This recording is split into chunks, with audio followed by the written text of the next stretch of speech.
Well, thank you all for being here, and I don't know if you know, but your state is doing very well. West Virginia,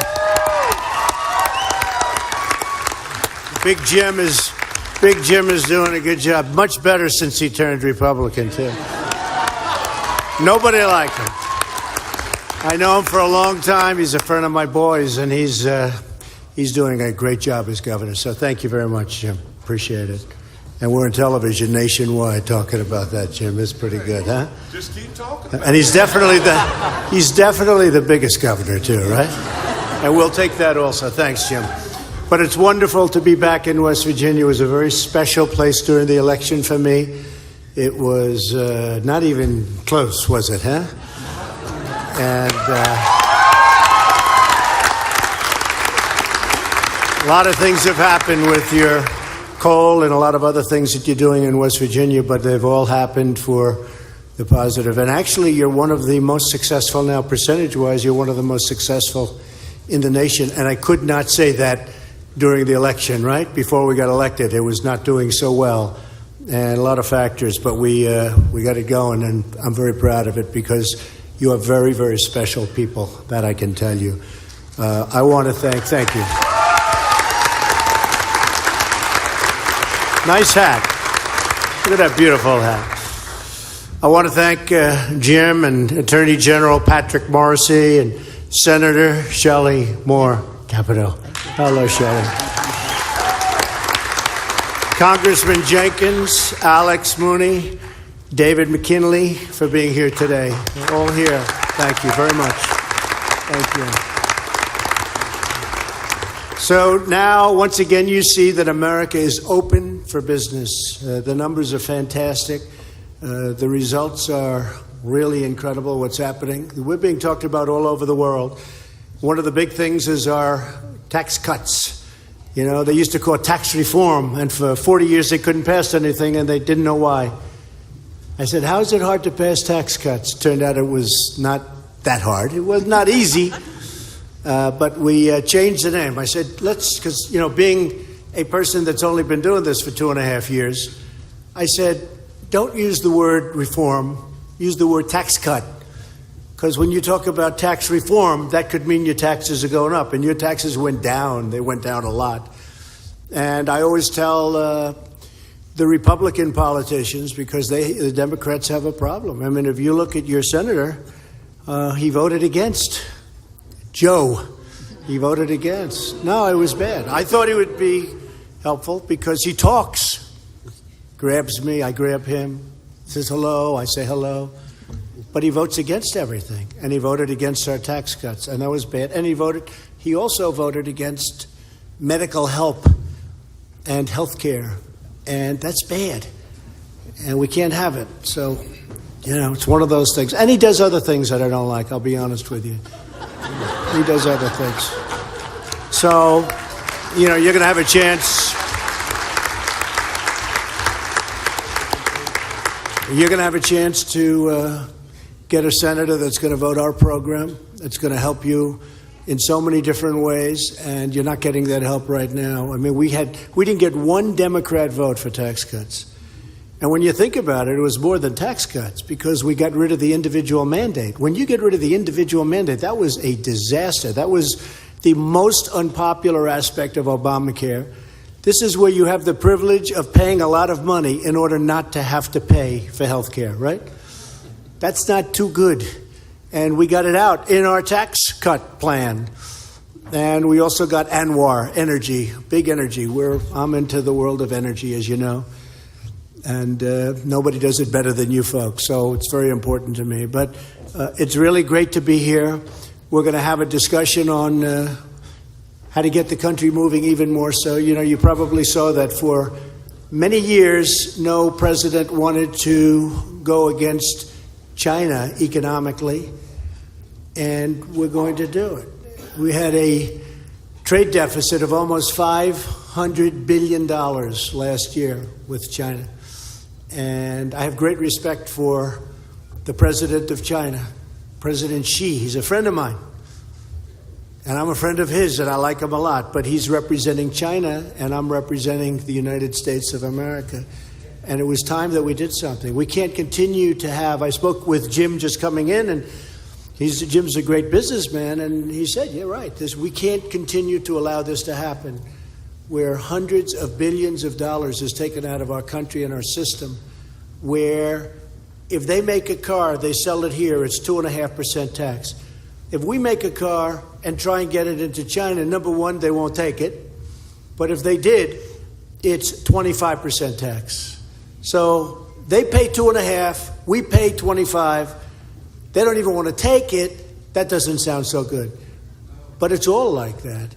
And we have our intellectual property, and a lot of people don't understand what that means, and it doesn't matter if you understand it or not. You understand the concept of being taken advantage of, and we can't be taken advantage of any longer. So we're at a point where we had to do this. Our economy's strong. Our jobs are great. We're going to come out with numbers on Friday that hopefully are going to be fantastic numbers. Companies are doing really well, and you have to go after the people that aren't treating you right. And in many respects, I think we're going to have a fantastic relationship long-term with China, but we have to get this straightened out. We have to have some balance. And that goes for other countries, and it goes for other places. If you look at the European Union, it's very solidly against us in terms of trade. It's very unfair. Look at a young girl shaking her head. Yes, you know about the European Union? It's like, it's almost, we can't even do business. They send their cars over here. They send everything over here. They don't want to take our product. So we can't let that happen. Do we agree with that? We can't let that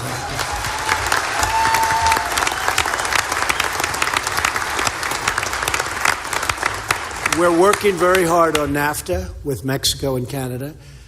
And, we'll have something, I think, fairly soon. And I told my people, there's like a story, I want it before. We're making a trip next week to Peru, representing all of South America and different places. And it'll be very interesting. But they said, let's have NAFTA before. I said, don't rush it. Take it nice and easy. There's no rush. We get it done right, or we'll terminate. If we don't have it done right, we're going to terminate. When I was running, I said, we'll terminate NAFTA, or we'll renegotiate it. And Mexico's been pretty good. They were very good to us yesterday because, they had the caravan of thousands of people coming up from Honduras. Thousands of people. And we have very weak laws because of the Democrats. And Joe Manchin he's really not helped us on this stuff. So we had very, very weak laws. We have the worst laws. You ever think catch and release, which we're terminating very quickly. We're doing it in pieces. No, it's unbelievable. Think of this. So we have a country where if they step 1 foot, not 2 feet, if 1 foot hits our country, we have to take those people, gently register them, and then release them. Okay? We're going to release them, essentially, in a short period of time. So we release them. And then they're supposed to come back for a court case. We hire more judges. We're trying to hire thousands of judges. No other country in the world does it. We hire judges so that these people will come back. Now, they're on the land. We release them. They go someplace into our country. They're supposed to come back within 2 or 3 years for a court case. But nobody ever comes back. It's bad enough to say, come back in 3 years, but nobody comes back anyway. This is our country. If you have a baby on our land, congratulations, that baby is a United States citizen. We're the only one. Now, Mexico has very tough policies. They can do whatever they want, which is the way it should be, to be honest. You're violating something very sacred. You're violating a border. Canada, very, very tough. Very, very tough. And Canada is very merit-based. You come into Canada, it's got to be based on merit. With us, it's a lottery system. Pick them out. A lottery system. You can imagine what those countries put into the system. They're not putting their good ones. And remember my opening remarks at Trump Tower when I opened. Everybody said, he was so tough. And I used the word rape. And yesterday it came out where this journey coming up, women are raped at levels that nobody's ever seen before. They don't want to mention that. So we have to change our laws. And the Democrats, what they're doing is just It's insanity. Nobody understands what's going on. So we have to have strong borders. We're going to have the wall. We've already started building it. We have $1.6 billion. We've started building it and fixing miles and miles of wall that's already up and fence. And we're going to have our wall, and we're going to get it very strongly. The military is going to be building some of it. But we're going to have very strong borders, and we have to change our laws, and we're working on doing that. And believe it or not, if you look in California and you see what's happening, it's an incredible phenomenon because sanctuary cities, it's the worst. It's basically a city to protect a lot of people that are bad people, really bad. You look at Kate Steinle, you look at so many other things that have happened in our country, and they're protected. How about the mayor of Oakland, where she tells 1,000 people to get going, law enforcement's coming to get you. And this was all planned, and many of them scattered. And it was pretty much a failure. To me, that's obstruction of justice. And something should happen there. And it hasn't, and I don't know why it hasn't, but something should happen there. So we're toughening up at the border. We'll be, I think, in great shape over the next 12 months we'll have a lot of things happening. But we cannot let people enter our country. We have no idea who they are, what they do, where they came from. We have no idea what their records are. We don't know if they're murderers, if they're killers, if they're MS-13. We're throwing them out by the hundreds. We've gone into towns in Long Island where we've taken MS-13 and we've actually liberated towns. This is our country, right? I grew up in Long Island, right short of Long Island. And these are great towns. I know every one of them. And they were taken over by thugs, they talk about guns. They didn't want to use guns. They used knives because it's much more painful, where they cut people up because a bullet's too quick. They want to inflict pain on students, on young women, young girls walking home, and their parents never see them again. They're cut up. And this is the kind of stuff and crap that we're allowing in our country. And we can't do it. We can't do it anymore.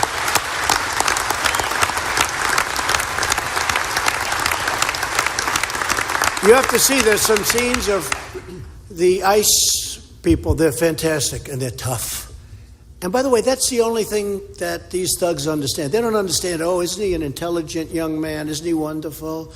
He studied so hard in school. They only want tough. That's all they understand. And these ICE guys are so much tougher than them. And they're grabbing them by the necks and throwing them into the paddy wagons. And the people are clapping and screaming. Their town's been liberated. It's like it's a war. It's like literally it's a war where your town or your city or your country's been liberated. They're clapping because even the law enforcement, some of it has a hard time. But we have taken out, we're moving hundreds and hundreds. You saw it 2 days ago, we caught 101 of these MS-13 thugs. They're the worst probably the worst of the group, but other gangs too come in. You just don't know the names. But the MS-13 seems to be emblematic of evil, and we're getting them out by the hundreds. But they can come back in. They can come back in. It's tougher, but they can come back in. So we're working out systems now, and we called out the National Guard, and we're doing a real job. But I'll tell you what, the laws of this country have to be strengthened and toughened up because it is crazy. How about that? Catch, that means you catch them. Now you release them. That's what it's called, catch and release. Just think of it. And chain migration, think of that. So you come in, and now you can bring your family. And then you can bring your mother and your father. You can bring your grandmother. You can bring your this. You can bring... We had somebody on the West Side Highway, which I know very well, in Manhattan. He ran over, I think he killed about 8 people.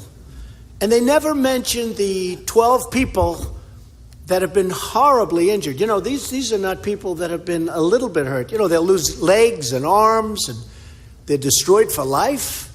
Nobody ever says that. They don't say 12 people were absolutely destroyed. A man goes out to run because he wants to keep himself in shape, and he ends up going home with no leg, no arm. And all he wanted to do is run. It's a beautiful place along the Hudson River. And this guy comes out, and He makes a right turn right where everyone runs. You know, he's on the highway going 50, 60 miles an hour. He just goes, yeah. And he killed 8 people and injured many, many people. Still in the hospital, some of them. That was months ago. And came in through chain migration. Or he might have also come in through lottery. But he brought a lot of people with him. They say 22 people. 22 people. So this guy, because he's here, now can get the mother and the father and the grandmother and the cousins and the brothers and the sisters and the aunts and the uncles. This is what the Democrats are doing to you. And they like it because they think they're going to vote Democrat. Okay? Believe me, they're doing that for that reason.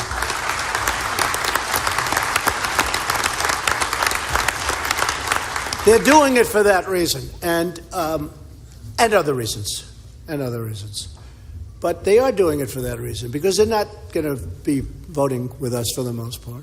A lot of them aren't going to be voting. A lot of times it doesn't matter because in many places, like California, the same person votes many times. You probably heard about that. They always like to say, oh, that's a conspiracy theory. Not a conspiracy theory, folks. Millions and millions of people. And it's very hard because the state guards their records. They don't want to see it. So we have a lot of things going on, but a lot of things are being straightened out. And I just want to congratulate the state of West Virginia because I am so proud of you. You were with me from day one. From day one. I mean, it was never...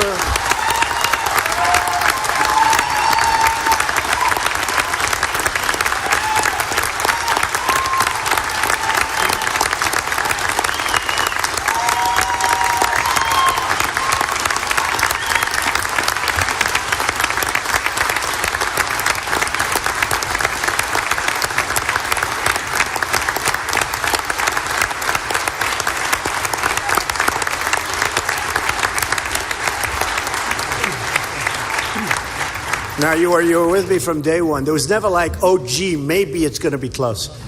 And do you remember at that beautiful arena? Where's the arena? Where was the arena, Shelley? That beautiful, it probably held 7,000 people, and we had 25,000 people that couldn't get in. No, in Charleston. Wasn't that incredible? And I went before the election. I said, do you mind if I don't come back? Because I want to focus on places where it's going to be close, okay? And everyone said, don't worry about it. Don't come back, right? It's getting remodeled. And we won. I think we won here by 42 points or something. Some incredible number, 42 points. So it'll be bigger. It's getting remodeled. We'll be back, all right? But I remember I said that because I was seeing these polls and we were so far ahead. I said, do you think it would be okay if I went to Pennsylvania, which, by the way, we won, and if I went to North Carolina, which, by the way, we won, and Wisconsin and Michigan, where it was close, states that hadn't been won by Republicans in many, many years. So I really appreciate West Virginia, and I'm very proud of you, and your numbers are incredible, and, you know, you're among the, percentage-wise, you're among the greatest gainers in this country, and I think it's great, and it just wasn't that way, but a lot of reasons, but I'll tell you what, you have done great, and we're working on coal, clean coal. I always say clean, beautiful coal. And we're working, and the miners are happy.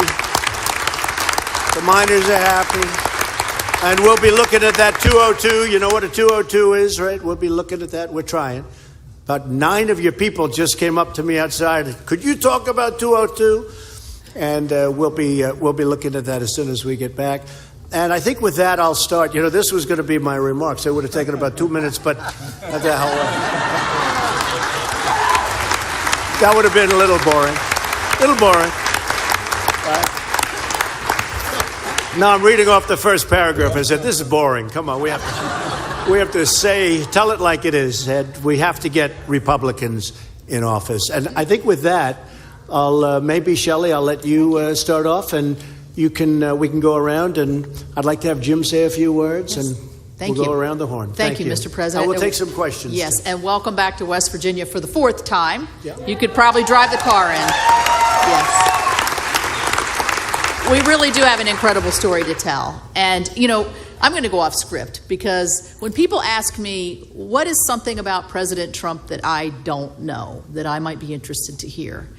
And I always say that President Trump is an incredible listener. Any meeting I've ever been in with you, you've always listened to whoever is speaking and kind of take it in and then assimilate it and then move forward. in a policy sense. And I appreciate that because you are such a good listener and you're going to hear some good stories today.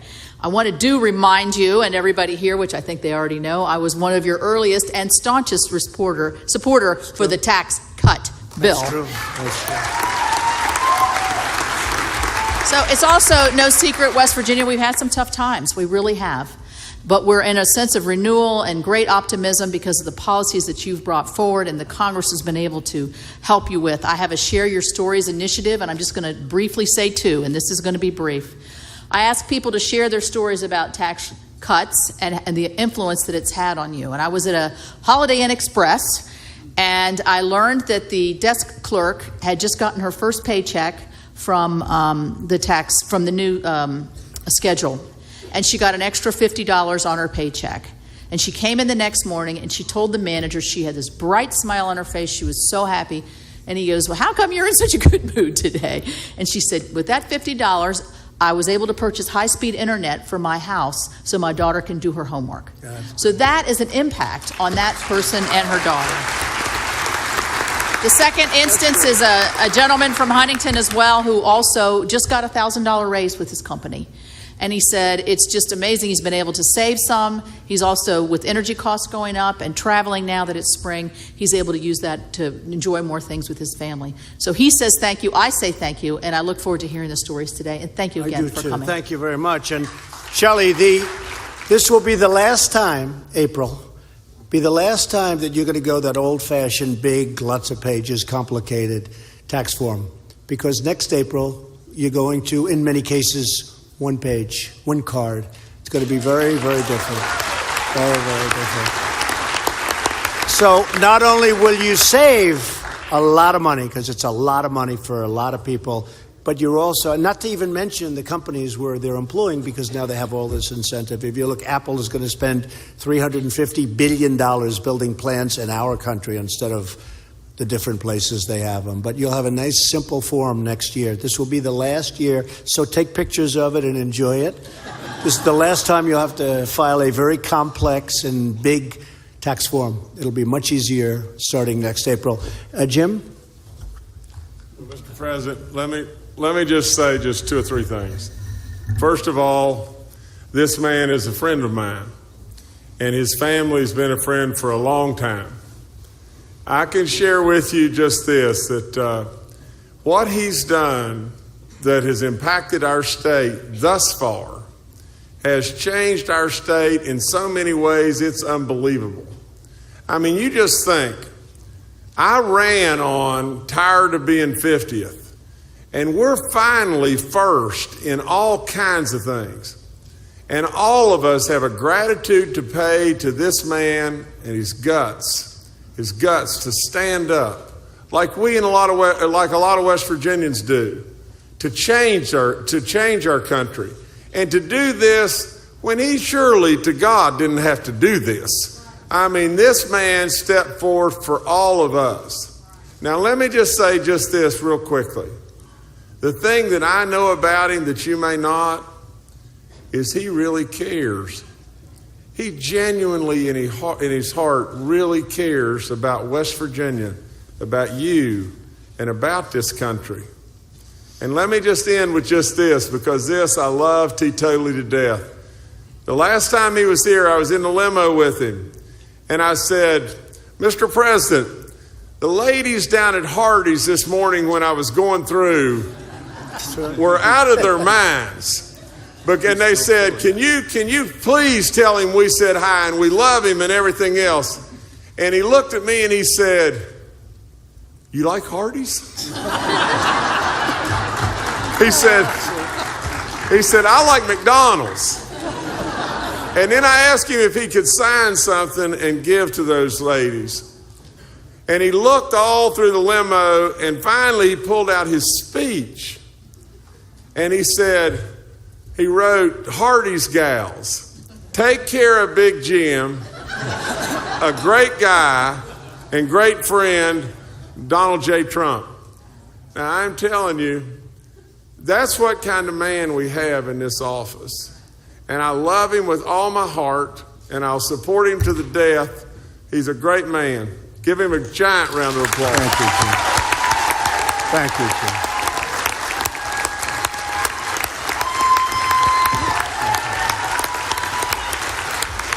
That's very nice. Thank you very much.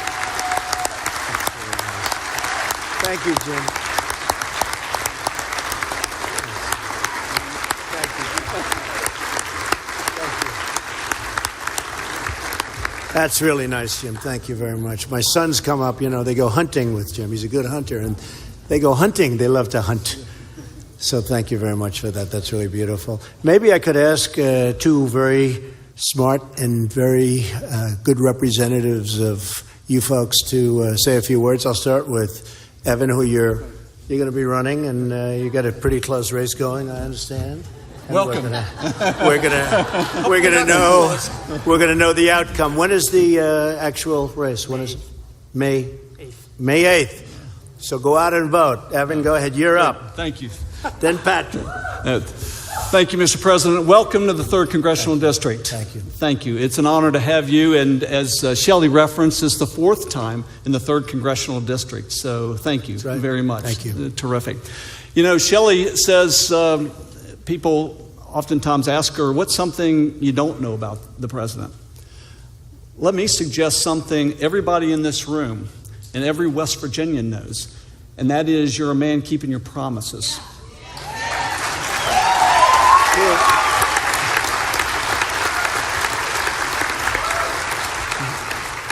I was a proud early supporter of your candidacy. Thank you.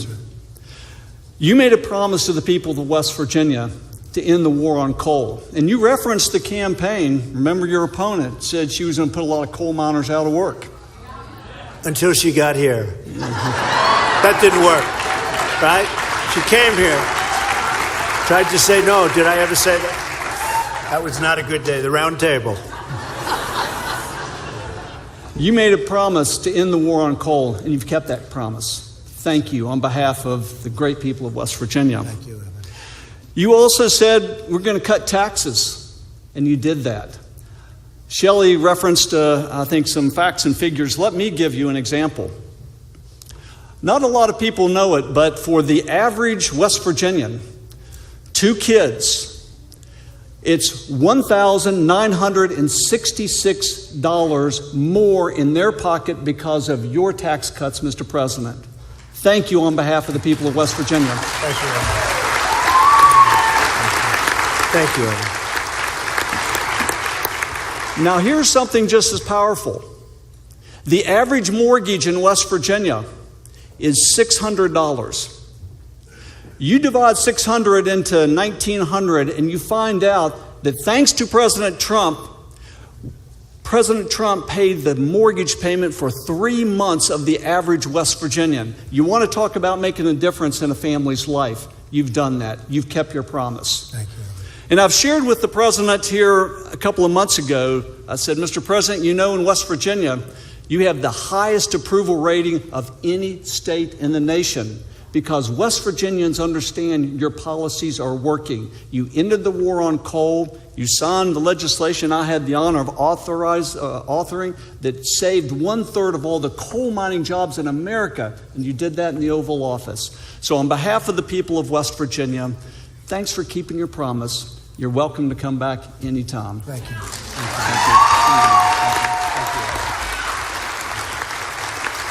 That's beautiful. Thank you. And it's my honor. Patrick? Well, Mr. President, welcome once again to wild and wonderful West Virginia. It's my pleasure to be up with you at this round table today because your policies really have made an incredible difference in our state. Now, to put this in perspective a little bit, for the previous 4 years as the Attorney General of West Virginia, I probably had to file a lawsuit, it felt like every day, against the Obama administration.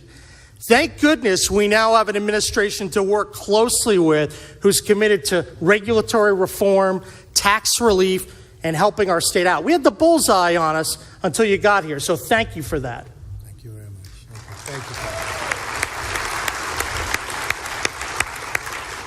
Now, when the president comes to your state for the 4th time, You know that he cares. He has an incredible commitment to the people of West Virginia.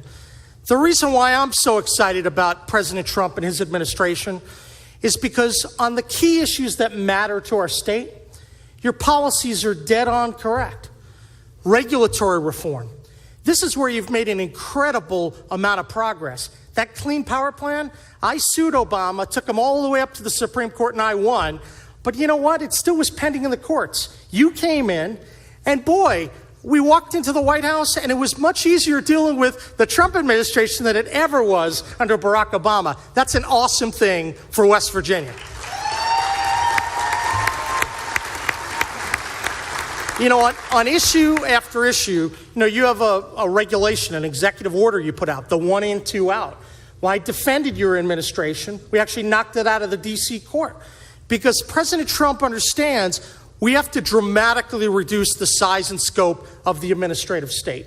And so he's committed to doing that with his appointments to the cabinet, with his judicial picks, and that's what gets me so excited about it. Now, he also is focusing on the opiate epidemic with the laser beam. I have to tell you, sir, that is our number one challenge here in West Virginia. We have incredible amounts of senseless death here in our state. But over the last 6 months, we've been working with your DEA and others because we're changing the completely failed drug quota system that spit millions and millions of pills into our state. Finally, after years of me being stonewalled by Obama, the Trump administration is delivering. That is a great thing for the citizens of our state, and I want to thank you for that. Well, thank you, and thank you, Patrick. And, speaking of opioid, because you're one of the top states, unfortunately, in the nation in terms of the opioid problem, but we just had $6 billion approved to fight opioid, to take care of people, to wean them off the problem once it begins. And that came with the tax cut bill also, and very important, $6 billion. That came just with the recent bill, the Omni, and we got $6 billion approved toward the opioid crisis. It's a tremendous crisis, and something that I'm very happy that we're able to at least have the funding. Now we have to start the work. It is not an easy situation. This, whatever you call it, it starts, and you get hooked so fast. I have a friend, he goes to the hospital, he had a bad arm, he comes out, he's like a drug addict. You get hooked, and you get hooked fast. And we're spending a lot of money on research so that it's not so addictive. Painkillers that aren't so addictive. These are painkillers where you go into a hospital, you come out, you're a drug addict. And then we have the more normalized drug problem, and a lot of that comes through the southern border, and that's one of the other reasons we're being very strong with the National Guard and with the wall. And we're gonna get it stopped. We're gonna get it stopped. It's not like we have a choice. We have to get it stopped, and we will. Let's go down toward the end, and you could talk a little bit and tell us about what's going on. Go ahead. All right. Hey, good morning, good afternoon, Mr. President. My name's Tony Hodge. I'm a rural mail carrier here in West Virginia. I have my wife, Jessica, with me, and my 2 sons, Hayden, he's 10, and Lennon is 7. They're waving at you right Beautiful. now. Great looking. We are here to thank you for signing the Tax Cuts and Jobs Act of 2017. Because of this act, my family has been able to save this year $2,417. I want to tell you 2 quick ways of how we've used it. My wife and I, we've talked. We have a modest kitchen at home. We wanted to update the countertops. We wanted to do this for a while. Last fall, we were talking about it. I said, well, let's wait and see what happens with the tax plan. I knew you wanted to have it passed by the end of the year. I said, let's see what happens. The tax plan went through. The new year came around. The economy is rolling. We felt, because of the tax plan, confident as consumers, and we said, you know what, now's the time. We're going to take what we have a little bit extra of. We're going to go out. We're going to update our home. That's one way. The other way is, you just spoke about the opioid epidemic. The part of West Virginia I'm from, Hurricane, it's over near Charleston and Huntington. One of the most effective ways that we deal with the opioid epidemic is through our faith-based initiatives. And because I'm getting a little bit of extra money in my paycheck, and my wife as well, we are able to give a little bit more to our churches, to ministries, and we use these ministries to fight this epidemic going on, ministering to people. We're seeing them set free, and when they're set free and released from the bondage of their addiction, they are becoming productive members of society. They're getting jobs. They're restoring their families. They're finding self-worth and dignity through gainful employment because of the work that our charitable organizations are doing, and we're able to give into that.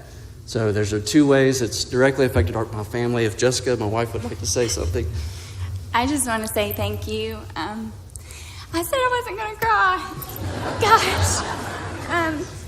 I just want to say thank you to you for the tax cuts. This is a big deal for our family. I think half of this audience is our family. We really support you, and this is a big deal. These tax cuts are a big deal. Thank you for listening to us. Thank you for fighting for us. Thank you for caring enough to allow us the opportunity to come here and tell you thank you to your face. My boys, my little 10-year-old wants to be president one day. And It'll happen.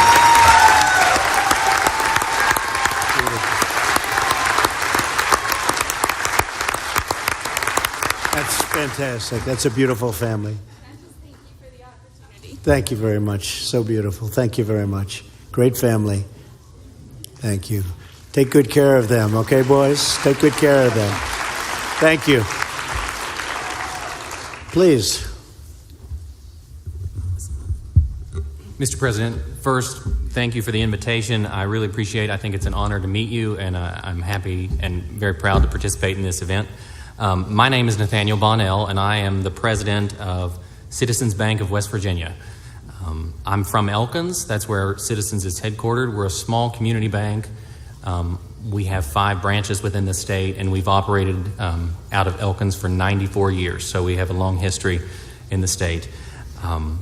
Our staff is the heart and soul of what makes Citizens successful as a small community bank in a small town in West Virginia. And because of the Tax Cuts and Jobs Act, we were able to give every one of our 66 employees an additional $1,000 over and above their normal annual raises.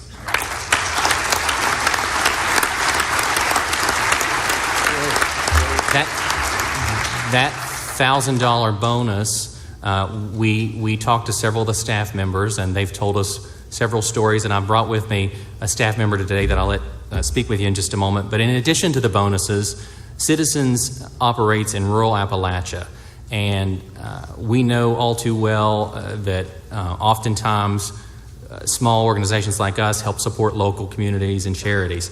Citizens Bank, with the savings from the tax plan or the tax reform, we have committed to increasing our philanthropy, and we've made a couple significant contributions for our size to the local nonprofit hospital, as well as the local liberal arts college in our town, as well as some other small things. But I think that the tax plan has given Citizens the opportunity not only to invest more money in our folks, who obviously deserve more, but also invest in our local communities and the nonprofits that serve those areas. So I brought with me today Anita Jones. She is with us, and she is one of the recipients of the $1,000 bonus. And I'd like to let her tell a little bit about her story. So. Great, thank you.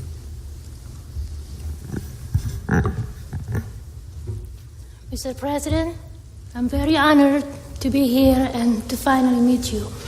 My name is Anita Rubianto Jones. I am from Elkins, and I work at Citizens Bank of West Virginia as a mortgage loan processor. I am originally from Jakarta, Indonesia. I got married in 2006, and I moved to West Virginia in 2007. And in 2013, I became a proud U.S. citizen.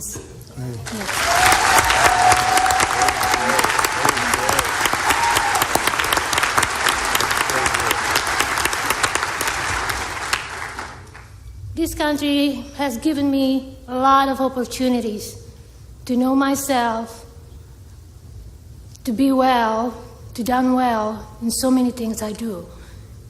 I live in beautiful West Virginia. I left my family back home, but I gained more in here. I found them in my workplace, I found them in college, and I found them in my communities. I went to Davis and Elkins College in 2009, and in 2010, I had my internship at the bank. And 2010, I started working myself up to the position that I am today. And this year, this blessed 2018, I have a wonderful surprise from the bank. We all do. We have $1,000 bonus each. For me, it is such a blessing because I'm going to use that money to add the trip for me to go home, to my home country, to visit my parents and my dad that has not been well, and I have not been home since 2009. Yeah, and I'm going to bring my son Daniel to go home with me because he forgot everything about where he came from. It is very important for him to do so. And I'm thankful for the opportunity you gave me. And again, I'm very honored. That's so nice. Thank you. And have a good trip. I know Indonesia very well. Great people. You have some great representatives that I've gotten to know very well in Indonesia. So have a good trip.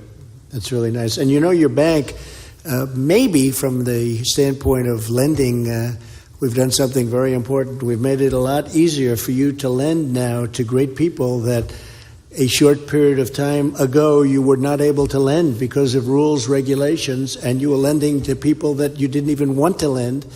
And the people that you wanted to, it was all messed up with the rules, regulations, and everything else. And I'm sure you find a big difference. But also, we're working on Dodd-Frank right now so that especially the smaller institutions can, like from areas like right here, where you have some incredible people that want to borrow money. They could never borrow money to start a business or anything else. As you know, you're able to do that. The lending difference, you see a big difference right now.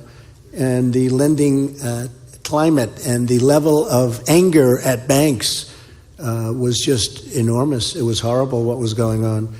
And there's a tremendous difference right now. You see that as a banker? Significant difference. And community banking is significantly different than, I'll say, Wall Street banking. Right, and absolutely. Tailoring regulation to community banks is really important to small towns like Elkins and small towns in West Virginia. So that's made a big difference. That's great. And we're doing a step further, and it should be done fairly quickly. We're actually, you won't believe this, we're actually getting bipartisan support. Does anybody believe that? Maybe Joe won't, but most people will. So, thank you. Thank you. That's a great story. Thank you. Beautiful. Yes, sir. Good afternoon, Mr. President. Welcome back to West Virginia. We're glad you're here. My name is Sean Farrell. I'm the principal engineer at Service Pump and Supply in Huntington, West Virginia. We primarily serve the coal industry, developing solutions for their water issues. This is my wife, Michelle. Hello, Mr. President. Hi. I would like to introduce with you today that we have our two children, Carly and Colin, here with us today.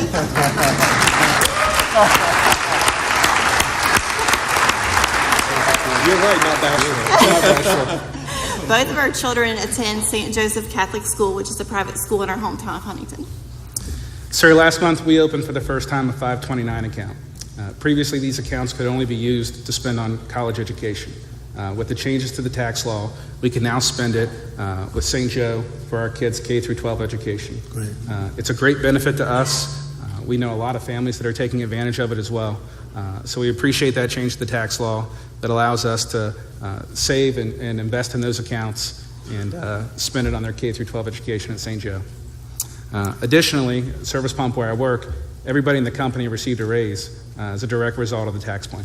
So we made sure that everyone there knew that the reason they got raises was because of the new tax laws. So we really appreciate that. On a side note, we had an impromptu spring break trip to Washington, D.C. the last 3 days. Purdue and Marshall both were out of the basketball tournament. So my plans opened up. So we took our two kids to Washington, D.C. and explored all the things that there is to do there.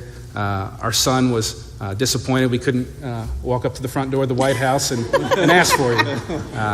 But we appreciate that you're here. We thank you for all that you've done for West Virginia and the fact that you're here.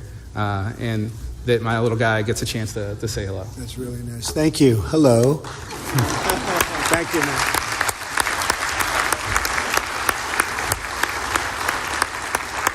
Please.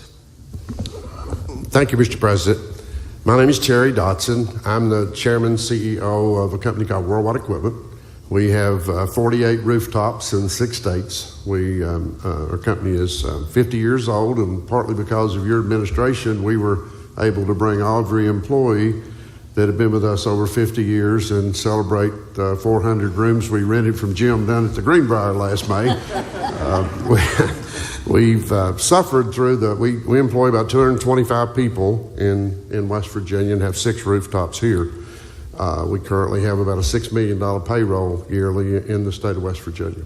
Our employees this past, because of the tax cut and your administration and the changes that you've made in the energy business, we were able to give every employee a $300 bonus. We've been able to give more rapid raises. We've broken ground on 2 new facilities in another state. Yesterday, we just announced the acquisition of another location that we employ people. You know, this country moves on trucks. 84% of all freight in this country moves solely on a truck.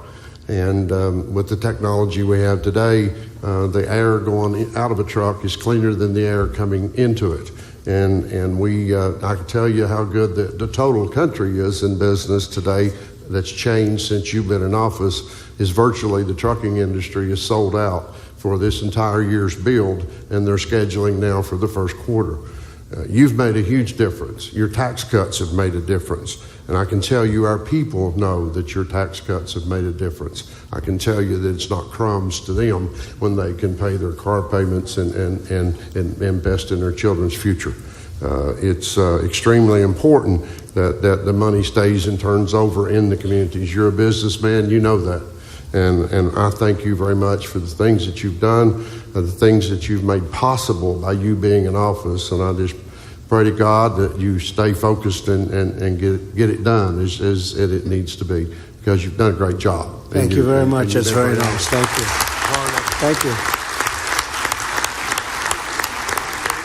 I'd like to introduce our HR person, Carla Stapleton. Yes, go ahead. Thank you. Hello, Mr. President. I just want to say that because of your tax cuts, our employees were able to enjoy bonuses this year. Most of our businesses are located throughout the coal fields, and you guys were talking about the war on coal. I firsthand know, not only as an HR director and as a business person, but I'm married to a very proud coal miner. So personally, I know what that wage on war on coal really did to our areas. Our employees, I'm proud to say that throughout the previous administration's war on coal, that Worldwide Equipment we held the line. We had 0 layoffs throughout that entire time. And to me, that only reinforced to our employees how dedicated we were to them. When we were able to give the bonuses, we had employees they came at a time where people were looking to travel. They wanted to go be with families. It was over the Christmas holiday when we actually gave the bonuses. We had employees who may not otherwise have been able to travel to see family who lived in other states. We had an employee who actually wrote a thank you letter to Mr. Dotson.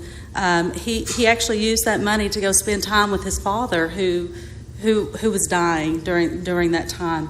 Otherwise, he wouldn't have had the means to have done that.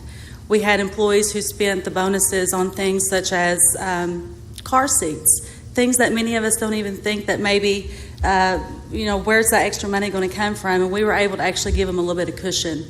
And I'm proud to say that under your administration, Mr. President, and the administration, the hardworking people of our company, I feel like they've been able to take a deep breath and maybe relax a little bit and enjoy some of the extras that we're able to provide because of you and your administration. I just want to say thank you on behalf of Worldwide Equipment and all of our employees. Thank you. That's so nice. Thank you very much. Thank you. And, you know, you talk about the trucking industry. It's true. They're doing very well, and they're building a lot of trucks. And we want those trucks, for the most part, to be built right here in the United States, right? Right here in the U.S. So, and a lot of them are. Thank you. That's great. It's a great story. President Trump, I want to thank you for just this opportunity to address you. I want to thank God for this opportunity as well. I'm not a political person by any means. I really don't pay a whole lot of attention to it. I'm a simple man. I'm a father. I'm a worker. I'm a husband, and that's what I focus on. My daughter Haley is in the audience. We have 2 young sons, Jordan and Jason, that.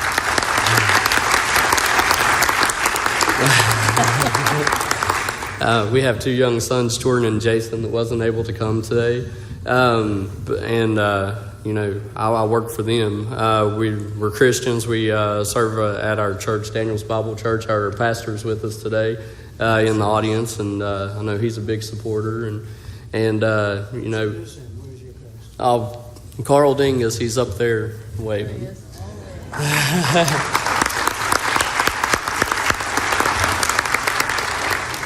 But I work for Leslie Equipment. We're a John Deere dealership, and last week you was at a cat training facility. There might be our competition, but you was just speaking a lot about infrastructure and how you're going to rebuild the American infrastructure, and that's a blessing to hear from for our company. My job as a parts manager is to make sure that our dealership has the parts in stock to keep the machines that's going to take care of that infrastructure running. So.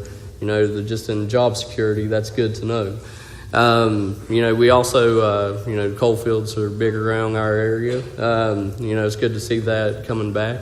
It's also, me and my wife, we are members of, steering committee members for the Friends of Coal Auto Fair, which is a large car show in the area. It benefits a lot of local charities, the biggest one being Hospice of Southern West Virginia. And it's just great to be able to see you supporting the industries that really supports those charities in that event. The big reason we're here is our family was blessed a lot by the tax cuts. I'm going to introduce my wife now, Elizabeth. She can tell you exactly how that's been a blessing to our family. Hi, my name's Elizabeth. Thank you for being here. Thank you for letting us be here. I really appreciate it. Our family is averaging savings now right over $3,500. So it's amazing.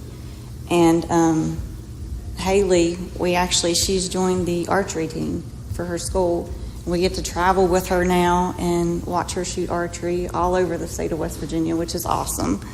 And also, my health, we have some issues with my health, and we have to travel about 3 hours one way to the hospital that I have to go to. And instead of driving down and back, now we can stay overnight instead of making the trip in one day. So that's amazing. That's great. It's really helped us out. That's great. Thank you. That's beautiful. Thank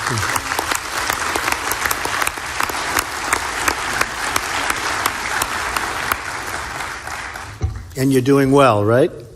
I have surgery again in June, but I'm okay. You're going to be well. Yeah, I'm no good. doubt. That's great. Thank you very much. Thanks. It's really beautiful. Thank you. Please. President Trump, it's an honor to have the opportunity to speak with you today. And I want to thank you also, again, for coming back to West Virginia. I know it means a great deal to all of our citizens that you're here. Thank you. Thank you. Thank you. I'm Hugh Hitchcock. I'm President and CEO of Davis Trust Company. We're a $145 million asset community bank in Elkins, West Virginia, about 110 miles north of White Sulphur Springs. We've been in business for over 117 years. We have 45 full-time employees. We're members of the Community Bankers of West Virginia, which is a state affiliate of the ICBA. Last year, about this time, some of our members got the opportunity to visit with you in the Rose Garden. And we presented you with one of our red hats. which obviously is a play off your red hat, made famous during the campaign with Make America Great Again.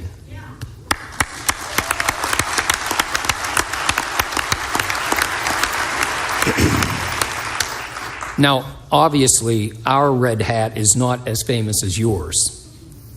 But our slogan, Make Community Banks Great Again, certainly goes hand in hand with what you are working to accomplish in America, Mr. President. Thank you.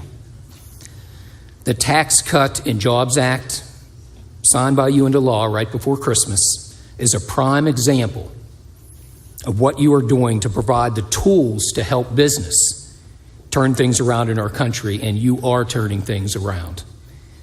On the business side, by reducing the corporate tax rate from 34 to 21% right out of the gate, it helps make us more competitive. It improves our bottom line, which in turn enables us to invest more into our community, more lending, more small business lending, more consumer lending, and also invest more in the community. Like Nathaniel mentioned, we're also located in Elkins, West Virginia. We're a large supporter of our community, and we're able to do more. The local college, the local United Way, they look to the community banks, they look to Davis Trust Company, and because of the Tax Cut and Jobs Act, we're able to do more. And in this case, our board also, with the benefits that we're seeing, we were able to give an across-the-board 3% pay increase coupled with a 2% cost of living increase.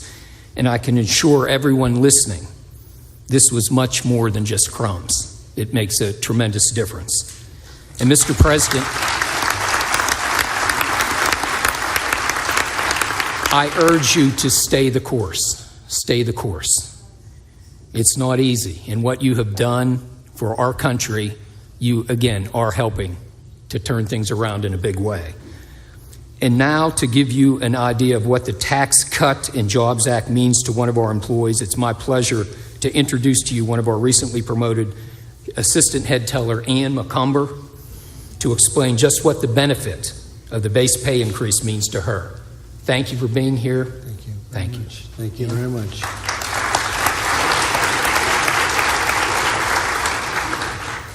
I am so fortunate to work for a company willing to share their savings from the tax plan with their employees.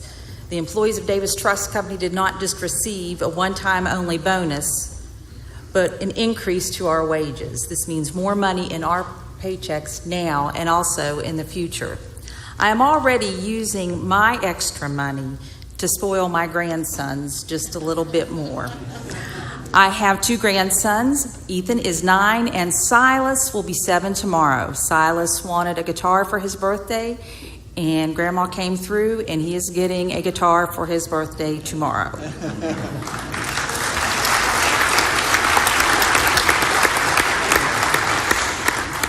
His brother Ethan plays the banjo, but has decided now he wants to play the violin. So I imagine that I'll be buying a violin in the very near future. I appreciate the opportunity to express my gratitude to both my employer, Davis Trust Company, and also to you, Mr. President. Thank you. Thank you very much. Thank you very much. And also, I think you were probably in the White House, and I saw a whole group of people. It was over the regulation. They were being regulated right out of business, and we took care of that. Yes. And we did it in a very nasty fashion. You would have been very proud of us. We had a man that was a disaster. He really was inflicting pain, wasn't he? Absolutely. It was crazy. Absolutely. These are great people. There was, 100-year-old institutions that were not going to make it. And we took care of that situation very rapidly. It was a terrible thing that was happening to a lot of great institutions, smaller institutions, and now they're thriving, I would say, yes. Right? Thriving. Things have definitely turned around. Little difference. That's good. Thank you very much. I'm glad to see you in happier times. You were not so happy when I saw you. Yep. Thank you.